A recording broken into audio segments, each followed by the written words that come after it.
What is up, guys? It is Mark Yoon, and I'm bringing another hopefully exciting video today.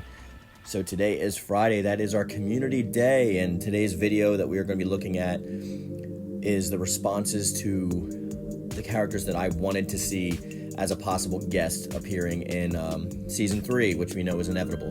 So, with that being said, we're going to jump right into your comments without further ado. Yeldell GW says, the only other guest they could add that I would be interested in would be, is that Kaede or Kaede from the last Blade series. Otherwise, I'm okay with focusing on characters from the Soul series. No weaponless fighters, please. I play weapon fighters for these three reasons. I want to fight with a weapon, I want to fight with other fighters using weapons, I want to get away from weaponless fighting styles, and there are a lot. I'm sick of seeing them in damn near every single game. While I can completely agree with that, that's why we all love Soulcalibur in the first place, the create a character system would highly benefit from a weaponless brawler. There's a lot of characters that we want to create that we can't actually do so because they're inhibited by weapons, so that'll just be something for the creation fans, and they can even ban that character or style online if they want. And then we have David Kings says, as I've said in the other video, Tifa would be the only guest that I'd really want. No one else would interest me, and definitely I prefer Viola, Huang, or Algol over any other guest. I know you enjoyed Halmaro very much, but I didn't. I was hyped at first, but after I played him, I noticed he's not a character that fits me much. So far, there hasn't been a single guest that I liked in the Soulcalibur franchise, except for Devil Jin style in Soulcalibur 5, and I don't even play Tekken. Along with Viola, it was my main in that game, especially when my other mains, Salamel and Sungmina, were gone in Soulcalibur 5. Yeah, we talked about that, and I somewhat agree. And Sean Sherrod says, I love it. Thick you. Who, thick me?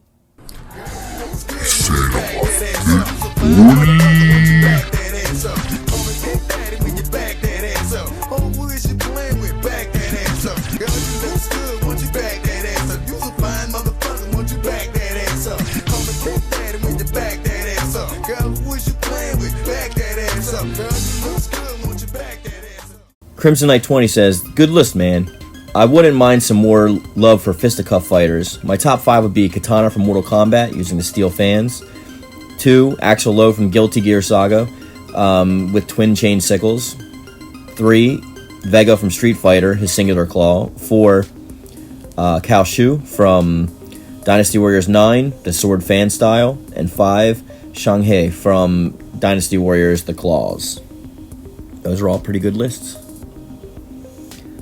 Sean Image says, now that I think of it, Soul Bad Guy from the Guilty Gear would make the most sense for a cross-promotion purpose, since Guilty Gear Strive is coming out later this year, and he's a popular fighting game character.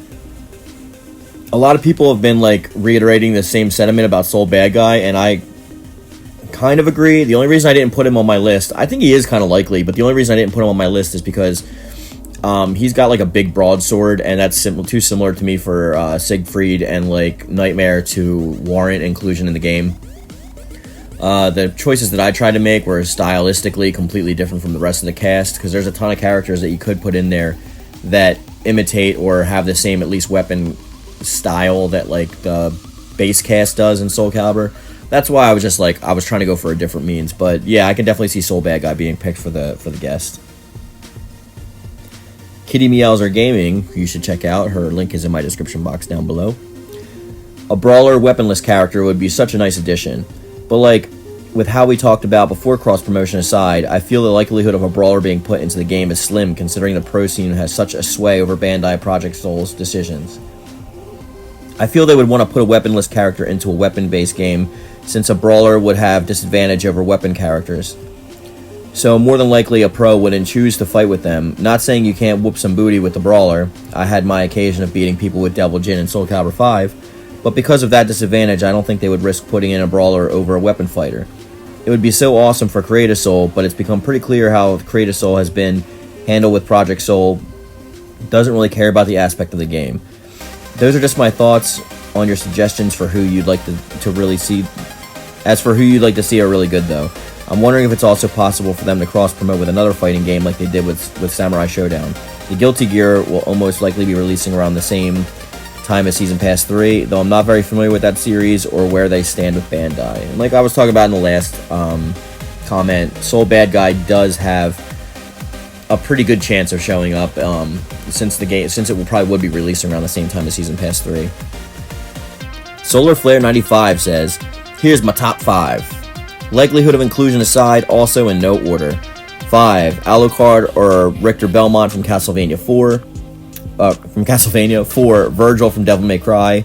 3. The Wizard or the Necromancer from the Diablo franchise. 2. Is that or Leash? King from World of Warcraft. I'm not familiar with WoW, so I'm sorry. And 1. Ghost Rider from Marvel.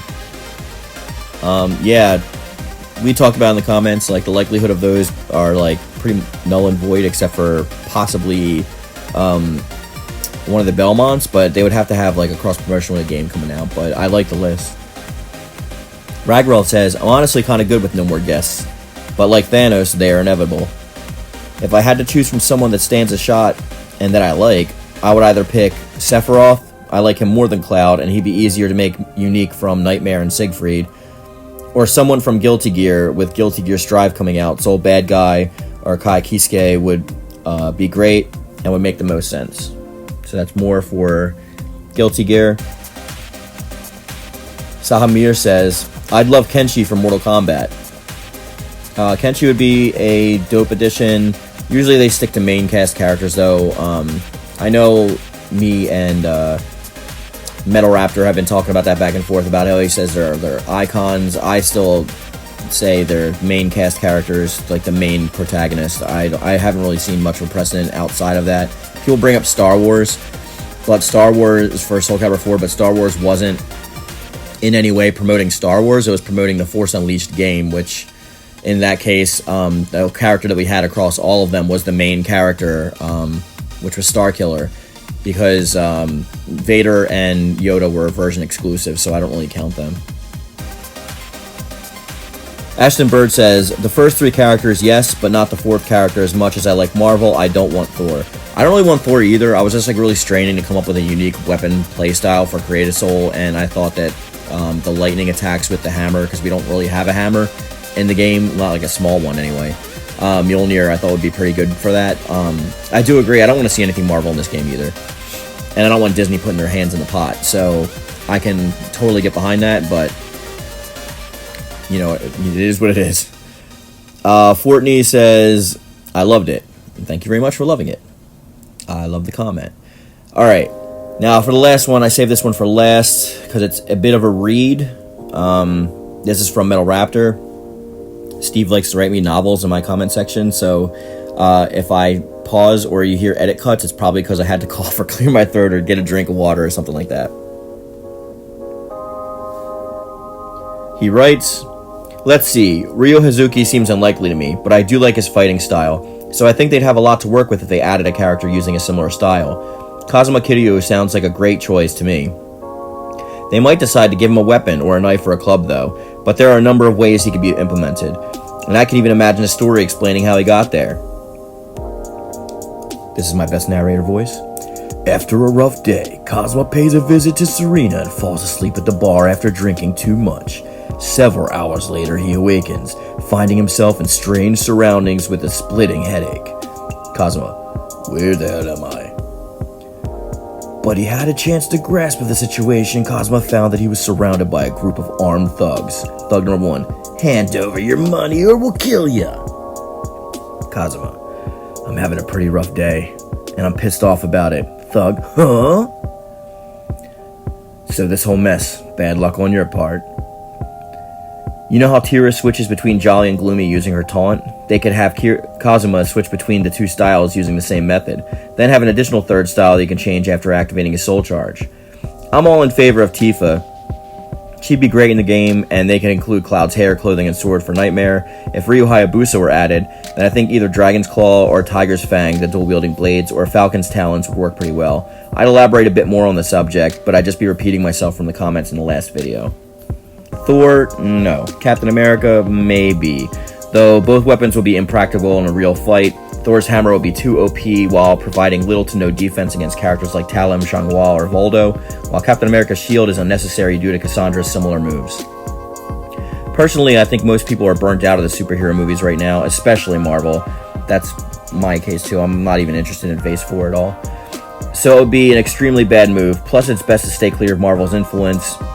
Alita Battle Angel might be interesting though if they could make a sequel, but highly unlikely to appear as a guest. I agree, but Gally would be great in the game, especially with the arm blades. Gally is the real name of Alita in Battle Angel. Regarding Grand Blue Fantasy, I disagree. The reason why I would suggest the Grand Blue Fantasy series is the designs are appropriate to the Soulcalibur series, but it's next to impossible to make a character based from Grand Blue, because Soulcalibur 6 lacks good and useful parts for creation. Normally I would go through a list, but instead I'll just narrow it down to 3 characters, though the second will be a batch of characters from their own series. I'm also going to exclude characters mentioned in the video. The only reason I said they wouldn't fit isn't because of their stylistically how they're created. It's their weapons. They have very similar weapons to characters that are in the game already, like almost cloned weapons. So that's the only reason why I said it would be impractical for them. Number 1, Aldo Christian from the... Is it Ease? I've heard it's Ease, or I used to pronounce it Wise. I've only played like one of them, but I've heard it's actually pronounced Ease. I'm not sure about that. Correct me if I'm wrong. Game series. The first game of the series, Ancient Ys Vanquished, came out in 1987, 1 year after the first Zelda game was released. Both Zelda and Ys are iconic and utilized ABS mechanics and have a silent protagonist, and unlike Link, Aldo does use voice lines in the later games. Another reason why I believed Adol would make an excellent choice is that the Ys games, the player is reading from the life of Adol, experiencing what he went through in the story. So it's an awful lot like Soulcalibur, which has a similar approach. The games are not all set during the same time period. Some are years apart, so there are many different versions of Adol they could use. And then he goes on to list the versions. And then the North American release of Ys 9 hasn't been officially announced yet, but it will most likely be towards the end of the year. And here's the design for that. Number 2, Lenneth Hirst Somalia. I don't know how to pronounce that. Silmaria? Yeah. Or Valkyrie Alicia from Valkyrie Profile. I've been wanting to see Lenneth as a guest in Soulcalibur 2, and she's appeared as a guest in tons of games, so I was a little annoyed that they picked 2B over her, but I understand why. Velvet Crow from Tales of Berseria. I know Tales of Berseria came out a few years ago, but Velvet Crow is still a pretty popular, and a lot of people are still streaming gameplay from it. Tales of Berseria is also a Bandai Namco game, so they shouldn't be too hard to include her as a guest character. They could also have a new game coming out later this year, but I think she'll be a bit of a choice than the 2 protagonists in the game, and for a final point, her fighting style is pretty interesting. Just a note on that, because I know me and Metal Raptor have been talking about this a lot in the comment section down below. I know he thinks it's a lot based on like popularity and polls, but it actually has nothing to do with that. That's just like to gauge the reception of who they're already pretty much going to put in the game. There's not enough time for that, but anyway, I'm going to get into that next week, because next week I'm going to go into the finances and reception of Soulcalibur, the whole series, N6. So I will break down everything you need to know about that, how they choose characters, what decisions impact them, and all that stuff. And this is only specific towards the Soul series, so it has nothing to do with like any other fighting game series, but I've taken a look at the finances and the numbers, and they don't lie. Thanks for submitting all those comments, and I can't wait to see your comments in the next community video. Let me know if you agree with any of the people that commented in this, or if you disagree. Let's respectfully talk about why. And with that being said, guys, we're going to bring this video to a close, and as always, peace.